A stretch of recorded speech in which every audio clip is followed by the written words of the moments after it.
Apo ang lahat.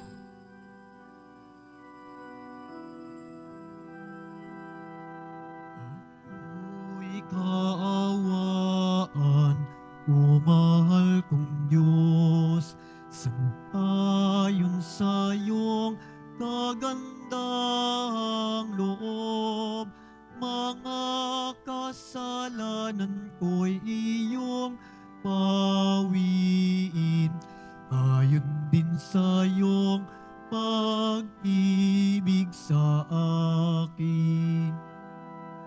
Linisin mo sana ang aking karumhan at patawarin mo ang aking kasalanan. Ako'y kaawaan, o mahal kong Diyos, sangayon sa iyong kagandahang loob. Mga kasalanan ko'y iyong pawiin, ayon din sa iyong pag-ibig sa akin. Sa ngalan ng Ama at ng Anak at ng Espiritu Santo, Amen. sumainyo ang Panginoon. At sumaiyo rin. Mga kapatid, aminin natin ang ating mga kasalanan upang tayo'y maging marapat gumanap sa banal na pagdiriwang.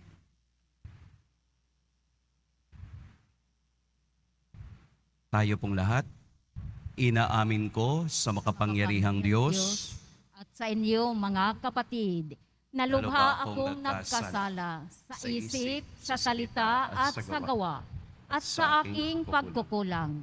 Kaya isinasamo ko sa mahal na Birhing Maria, sa lahat ng mga anghel at mga banal, at sa inyo mga kapatid, na ako'y ipanalangin sa Panginoong ating Diyos. Kaawaan tayo ng makapangyarihang Diyos, patawarin tayo sa ating mga kasalanan, at patnubayan tayo sa buhay na walang hanggan. Amen. Panginoon, kaawaan mo kami. Panginoon, kaawaan mo kami. Kristo, kaawaan mo kami.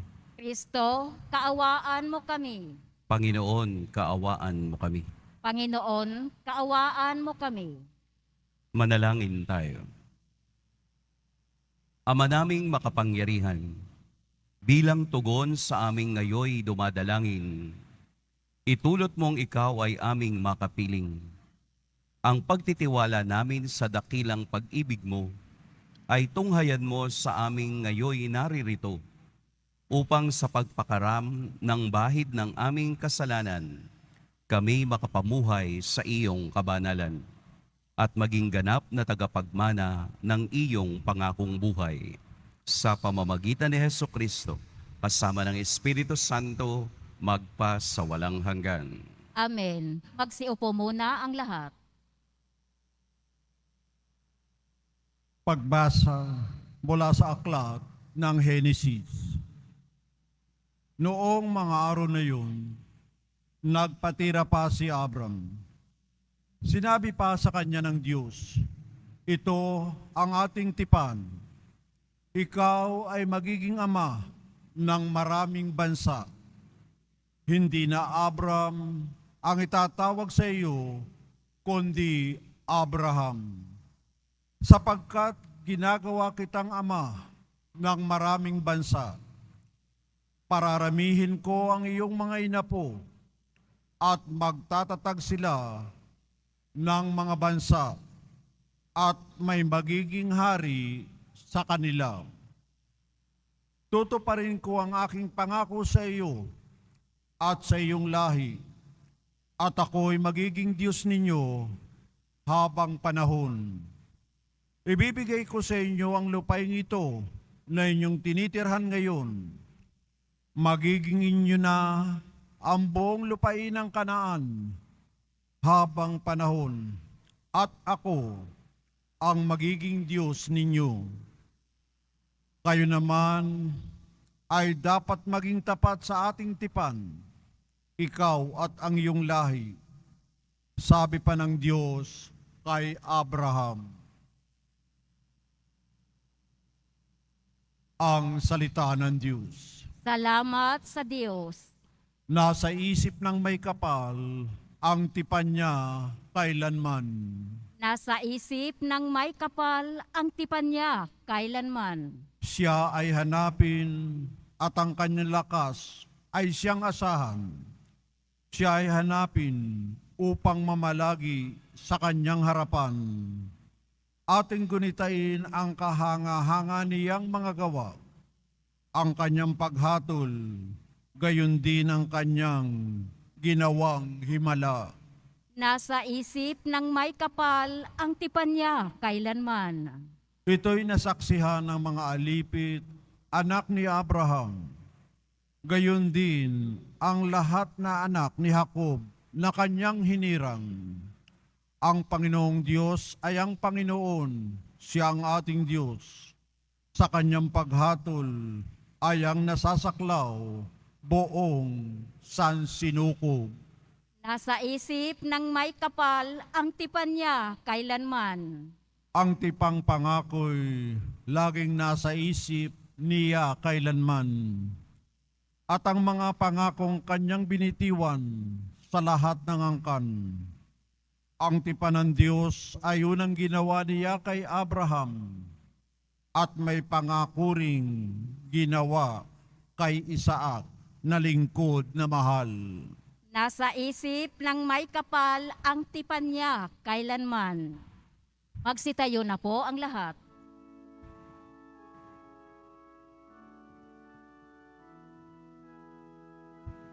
Nagpupuri kami sa'yo, Panginoong Jesucristo. Nagpupuri kami sa'yo, Panginoong Jesucristo.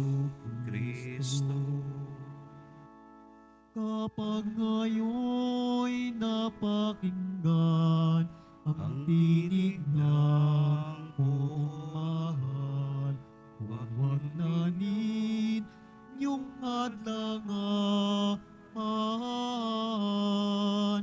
ang pagsasakatuparan ng bitin niya't kalooban.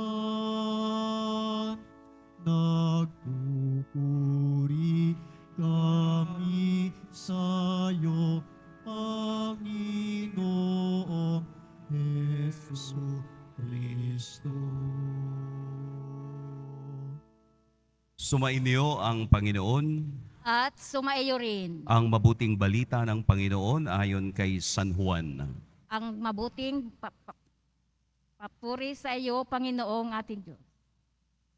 Noong panahong iyon, sinabi ni Jesus sa mga Hudyo, "Tandaan ninyo, ang namumuhay ayon sa aking aral, kailanmay di makararanas ng kamatayan." Sinabi ng mga Hudyo, "Ngayoy natitiyak naming inaalihan ka nga ng demonyo. Namatay si Abraham at ang mga propeta, pero sinasabi mong hindi mamamatay kahit kailan ang sinumang namumuhay ayon sa iyong aral. Dakila ka pa ba kaysa aming amang si Abraham? Siya'y namatay, gayon din ang mga propeta. Ano ba ang akala mo sa sarili mo?" Sumagot si Jesus, "Kung ako ang nagpapangaral sa aking sarili, iya'y walang kabuluhan. Ang aking Ama ang nagpapangaral sa akin at sinasabi ninyong siya ang inyong Diyos. Hindi ninyo siya nakikilala, ngunit siya'y nakikilala ko. Kung sabihin kong hindi ko siya nakikilala, ako'y magiging sinungaling na tulad ninyo. Subalit nakikilala ko siya at ginagawa ko ang kaniyang sinasabi. Natuwa ang inyong amang si Abraham nang mabatid na makikita niya ang araw ng pagparito ko. Nakita nga niya ito at siya'y nagalak. Dahil dito'y sinabi sa kanya ng mga Hudyo, wala ka pang 50 taon at nakita mo na si Abraham? Sumagot si Jesus, "Sinasabi ko sa inyo, bago ipanganak si Abraham, ako na." Dumampot sila ng bato upang batuhin, ngunit nagtago si Jesus at lumabas ng templo. Mga kapatid, ang mabuting balita ng Panginoon. Pinupuri ka namin, Panginoong Hesukristo. Magsiupo muna tayo. Saan po nanggaling ang mga wika ni Jesus? Saan po nagmula yung sitwasyon na ating nabasa at napakinggan sa Ebanghelyo? Ang tagpo ay ang tagpo ng pakikipagniig o pakikipagtalastasan ni Jesus sa mga Hudyo sa loob ng templo. Ano ang ginagawa ni Jesus sa loob ng templo?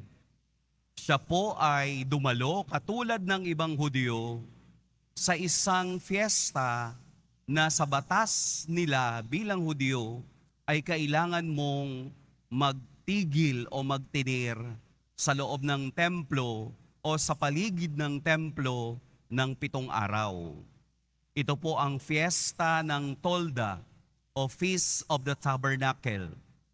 Ito ay isa sa 7 na mga fiesta ng mga Hudyo na dapat ay dumadalo sa templo at doon mangaral at makinig.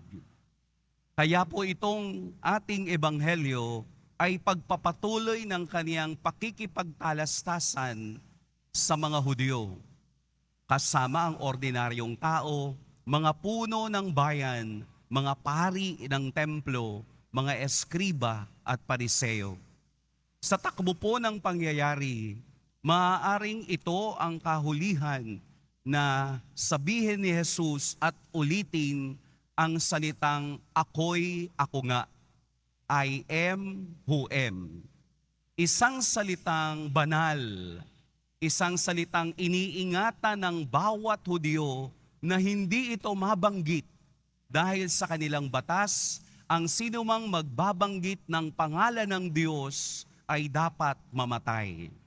Katulad ng tanong ni Moses, noong siya ay makipagdiig sa Diyos, tinanong ni Moses ang Diyos, "Sino po kayo?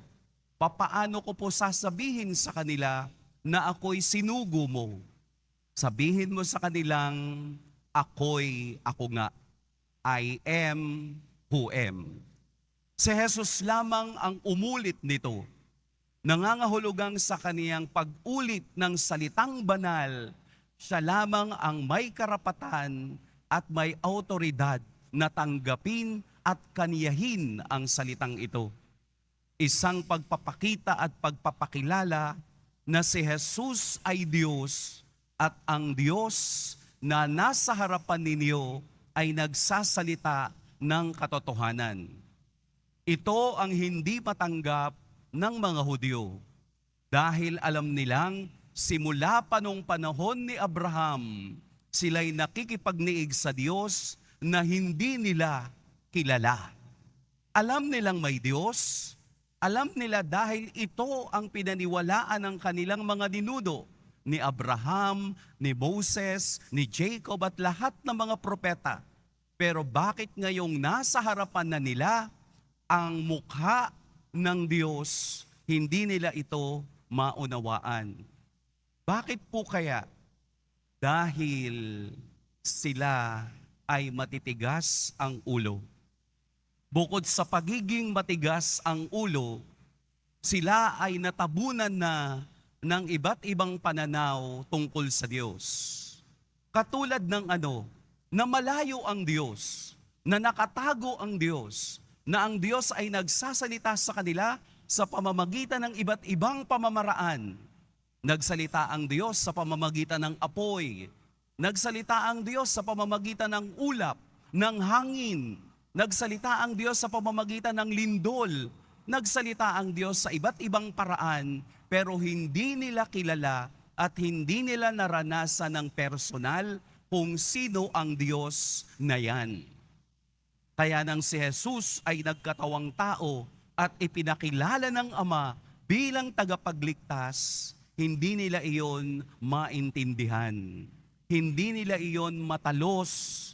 Hindi sumagi sa kanilang isip na ang Diyos na ating kilala ay ang Diyos na nasa ating harapan sa katawan at mukha ng ating poong Jesus Nazareno.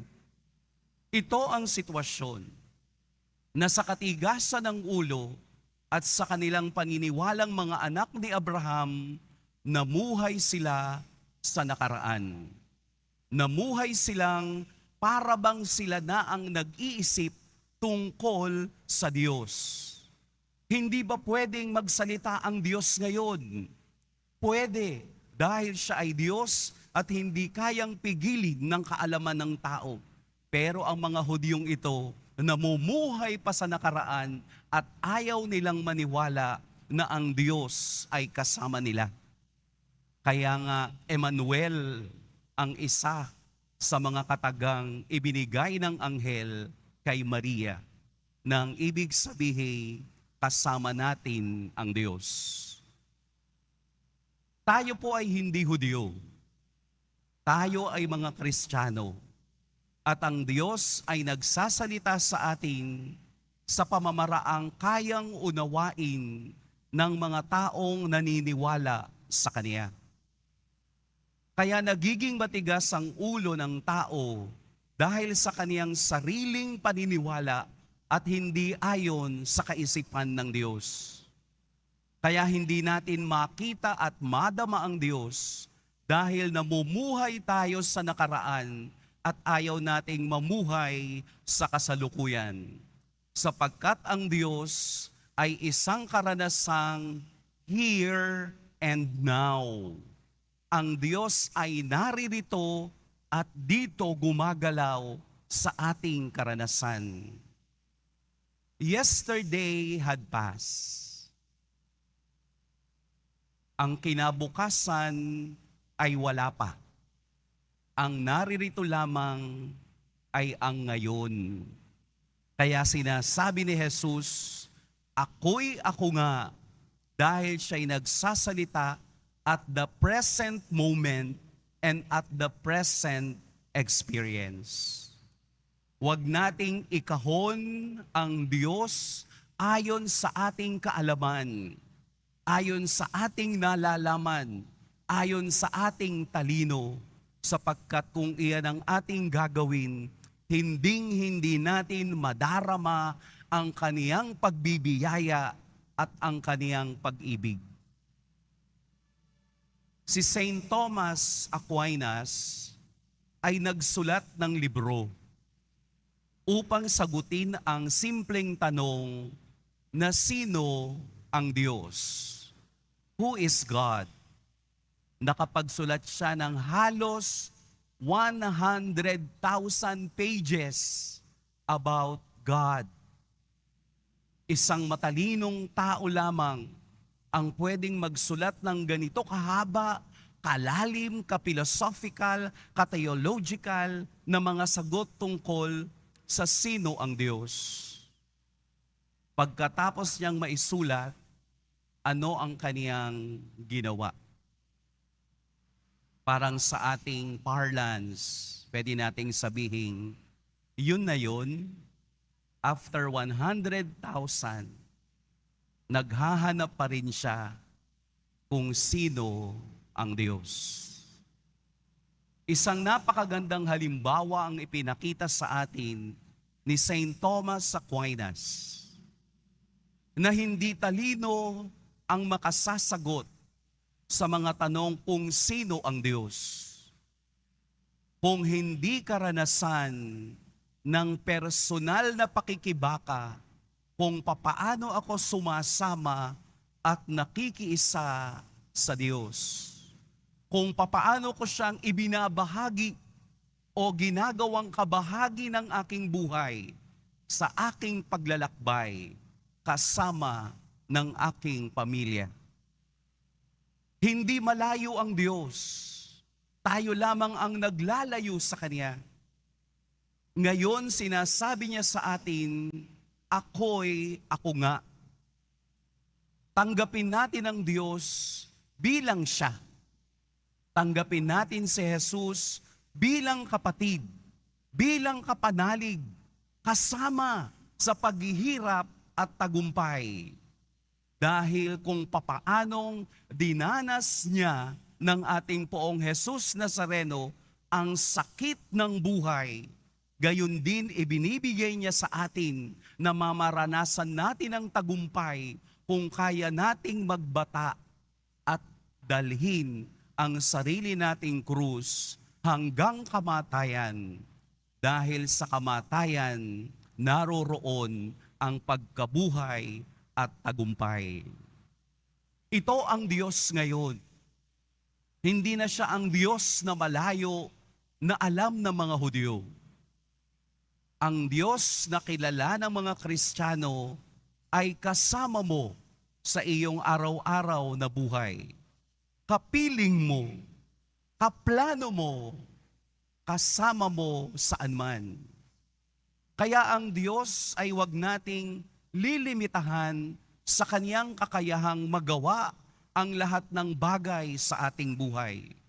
Kung tanggap mo ng buong buo ang pagka-Diyos ni Kristo, tanggap din tayo niya ng buong buo sa kabila ng ating mga kasalanan. Ako nga. Ibinibigay ng Diyos ang Kaniyang buong pagkatao upang ating yakapin at isama sa takbo at hamon ng ating buhay. Simple lang ang Diyos, kaya simplihan lang natin ang pakikitungo sa Kanya. Kung papaano kayo makiusap sa inyong kaibigan, ang Diyos ay tunay ding kaibigan. Simple lang. Lord, wala na kaming bigas. Bukas wala na po kaming isasaing. Hindi ka naman binigyan ng bigas. Ibinigay sa iyo palay para matuto kang magtrabaho at hanapin mo ang biyaya ng Diyos. Lord, bigyan mo ko ng pasensya. Binigyan ka ng asawang madaldal para subukin ang pasensyang hinihingi mo. Lord, ayaw ko po ng trabaho ko. Di tinanggalan ka ng trabaho. Anong ginawa mo? Nagreklamo ka. Kaya binigyan ka na, nagreklamo ka pa. Iyon yung ating kakayahan. Yun ang ating sitwasyon. Yun ang ating kaisipan. Tayo ang naglalagay sa Diyos kung ano ang dapat niyang gawin. Pero sa Ebanghelyo, sinasabi niyang, ako nga. Tanggapin natin ang Diyos ng buong buo upang maunawaan natin kung papaanong ang Diyos ay gagalaw sa buhay mo sa araw-araw ng ating paglalakbay. Dalhin po natin ang Diyos ngayon kahit saan tayo pumunta. Pagpalain tayo ng Poong May Kapal. Magsitayo na po ang lahat. Minamahal kong mga kapatid, ilapit natin ang ating mga kahilingan kay Jesus na gumagabay sa ating pagpupunyagi sa pananampalataya patungo sa Ama. Jesus, dalhin mo kami sa Ama. Jesus, dalhin mo kami sa Ama. Ang kaharian ng Diyos naway manatili sa mga puso ng mga kumikilala sa presensya ni Jesus. Manalangin tayo. Jesus, dalhin mo kami sa Ama. Sa pamamagitan ni Jesus, maipagkaloob nawa sa atin ang kakayahang pagpunyagi sa pananampalataya, katulad ng ginawa ni Abraham. Manalangin tayo. Jesus, dalhin mo kami sa Ama. Ang diwa ng ating pananampalataya, naway ganap nating maipadama sa pamamagitan ng pagkilos ni Jesus sa ating mga puso. Manalangin tayo. Jesus, dalhin mo kami sa Ama.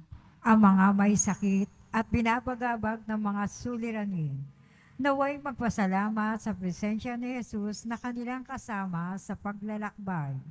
Manalangin tayo. Jesus, dalhin mo kami sa Ama. Ilapit natin sa Diyos ang ating mga personal na intensyon. Ang ating intensyon para sa ating buong pamilya, sa ating mga trabaho, sa ating mga pangarap at mithiin. Sa lahat ng mga pamilya, ating ipagdasal ang pakikipagkasundo ng bawat isa. At para sa lahat ng mga kaluluwa sa purgatorio, manalangin tayo. Jesus, dalhin mo kami sa Ama. Panginoong Diyos, igawad mo ang aming mga kahilingan at panatilihin ang aming pananampalataya habang kami ay naglalakbay sa buhay. Hinihiling namin ito sa pamamagitan ni Kristong aming Panginoon. Amen. Magsiupo muna ang lahat.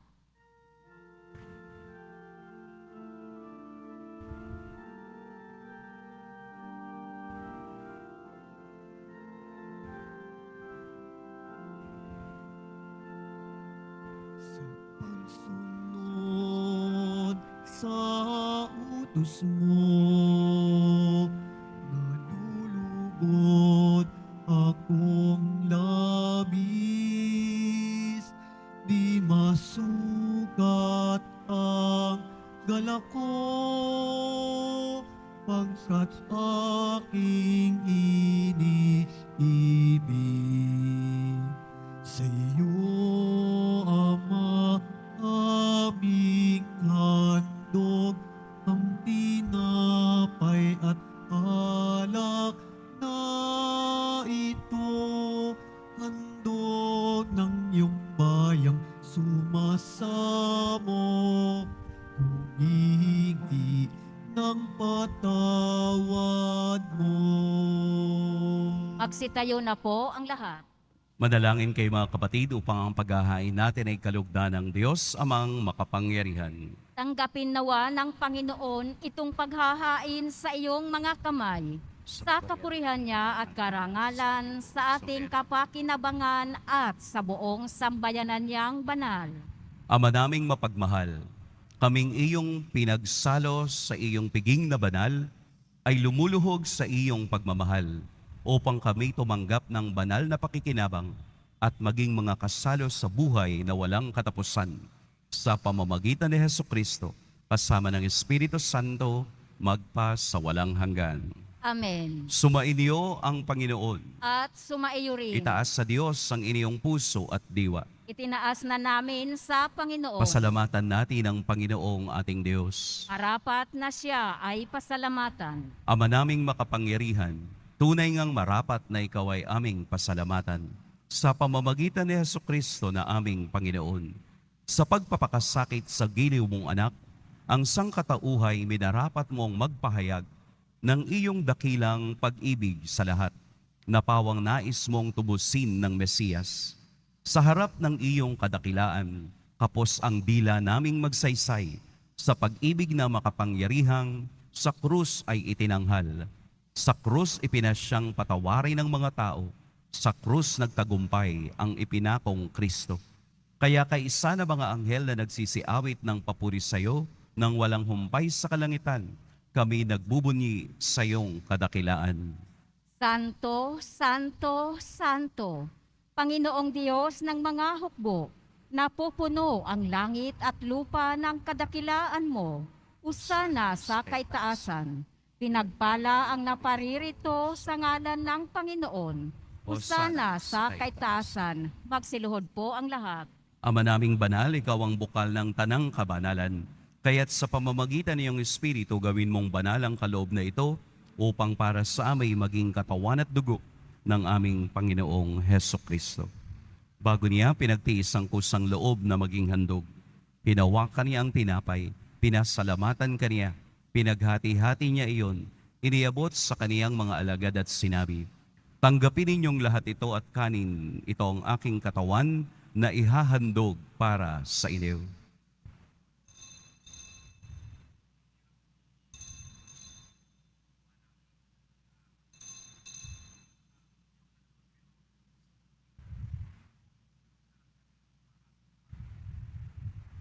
Gayun din naman noong matapos ang hapunan, hinawakan niya ang kalis.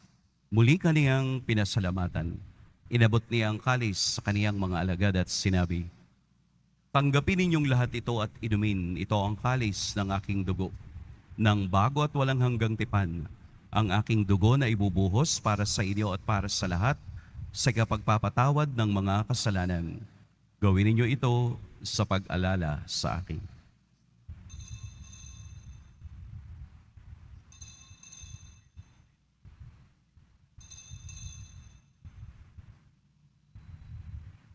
Magsitayo na po ang lahat. Ipagbunyi natin ang misteryo ng pananampalataya. Si Kristo'y namatay, si Kristo'y nabuhay, si Kristo'y babalik sa wakas ng panahon. Ama, ginagawa namin ngayon ang pag-alala sa pagkamatay at muling pagkabuhay ng iyong anak. Kaya't iniaalay namin sa iyo ang tinapay na nagbibigay buhay at ang kalis na nagkakaloob ng kaligtasan. Kami nagpapasalamat dahil kami iyong minarapat na tumayo sa harap mo para maglingkod sa iyo. Isinasamo namin kaming magsasalo-salo sa katawan at dugo ni Kristo ay mabuklod sa pagkakaisa sa pamamagitan ng Espiritu Santo. Ama, lingapin mo ang iyong simbahang laganap sa buong daigdig. Puspusin mo kami sa pag-ibig, kaisa ni Francisco na aming Papa at ni Jose na aming Obispo at ng Tanang Kaparian. Alalahanin mo rin ang mga kapatid naming nahimlay nang may pag-asang sila'y muling mabubuhay, gayon din ang lahat ng mga pumanaw.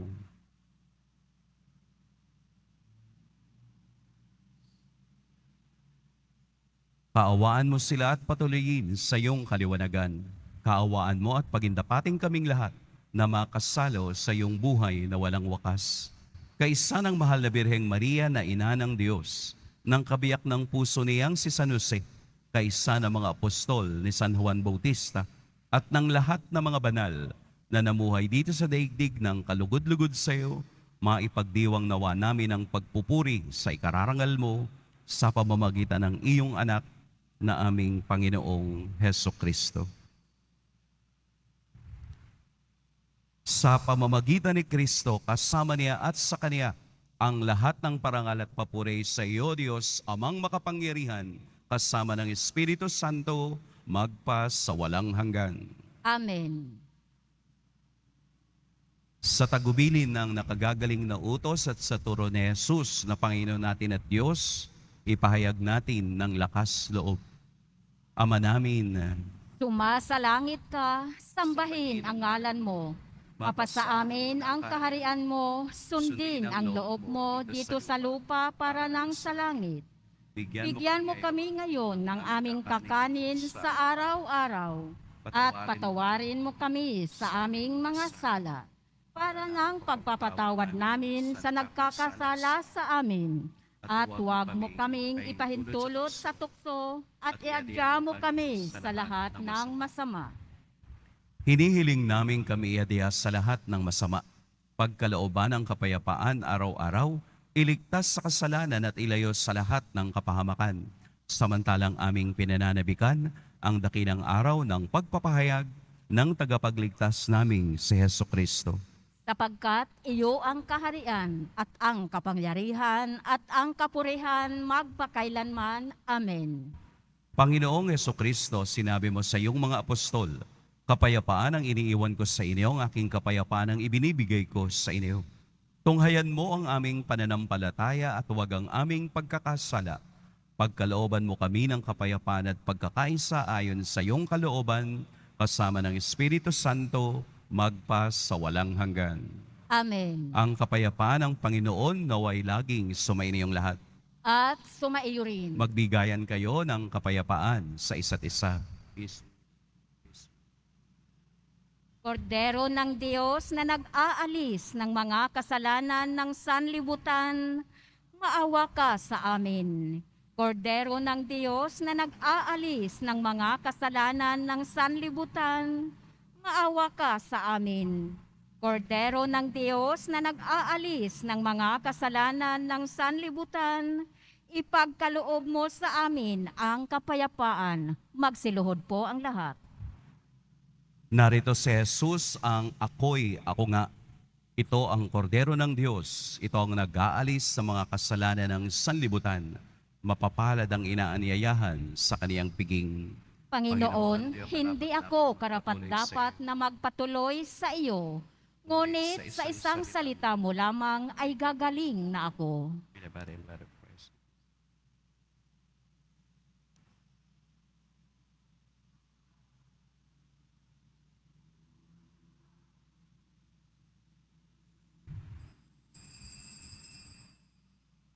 Para sa lahat ng tatanggap ng banal na komunyon, sasagot po tayo ng amin pagkasabi ng pari o ng lay minister ng katawan ni Kristo at isubo agad sa bibig bago umalis sa harapan ng pari o lay minister.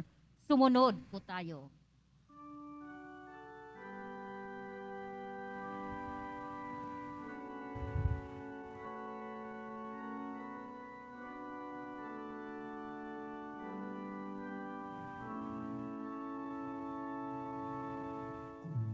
Yung nanaisin aking aakuin at babalikatin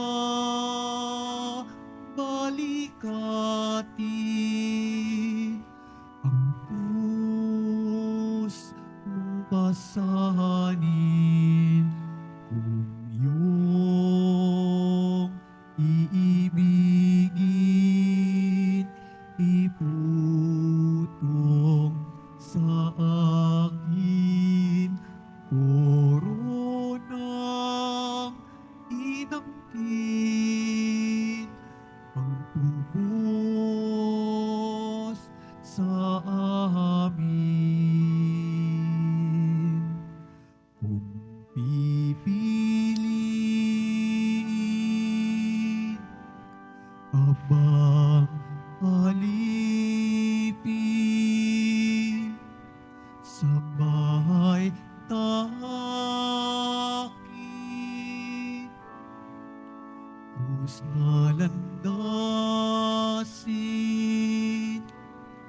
galak ay akin hapis ay di pansin ang iyong naisin siyang susundin.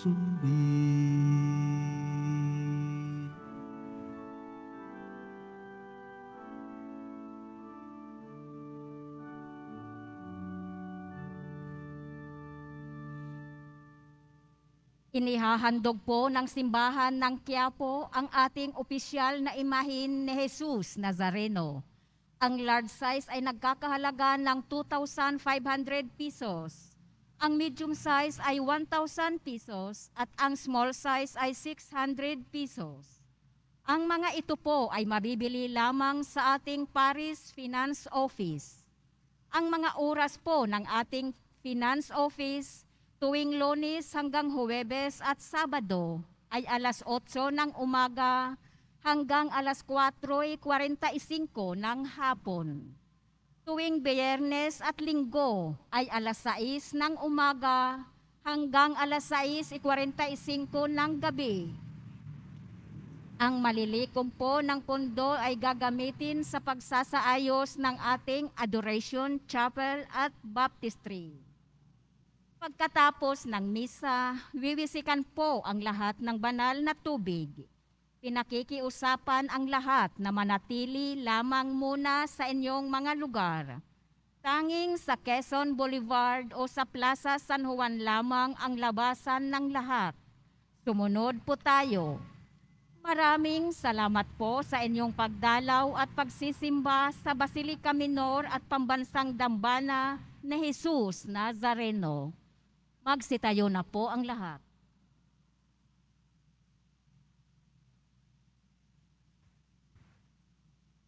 Manalangin tayo.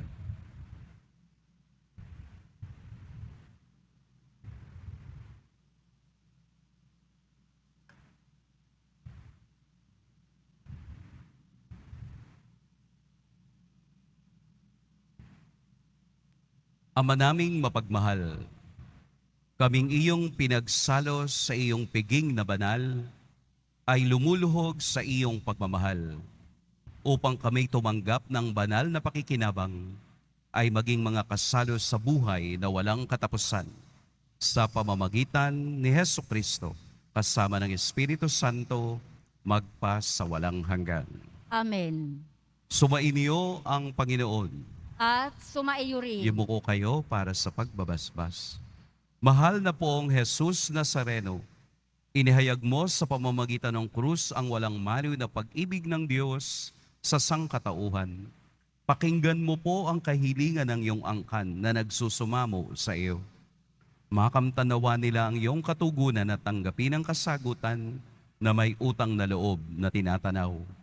Basbasan din po ninyo ang mga daladala nilang mga imahen at dasalan. Sa pamamagitan ng bendisyon na ito, naway maalala nila ang mga pangako nila noon sa binyag, na ikaw ang kanilang iibigin at paglilingkuran bilang Panginoon magpa sa walang hanggan. Amen. At pagpalain kayo ng makapangyarihan at mapagmahal na Diyos, ang Ama at Anak at Espiritu Santo. Amen. Tapos na ang ating pagdiriwang, humayo kayong taglayang kapayapaan ng poong Jesus Nazareno. Salamat sa Diyos.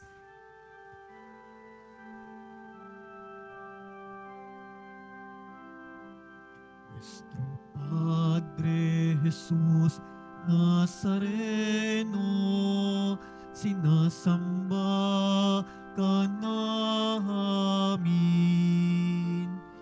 Pinipintuho ka namin. Aral mo ang aming buhay at kaligtasan. Nuestro Padre Jesus Nazareno, iligtas mo kami sa kasalanan.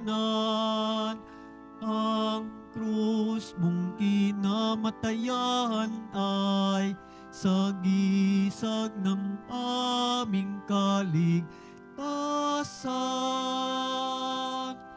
Nuestro Padre Jesus Nazareno, dinarangal ka namin.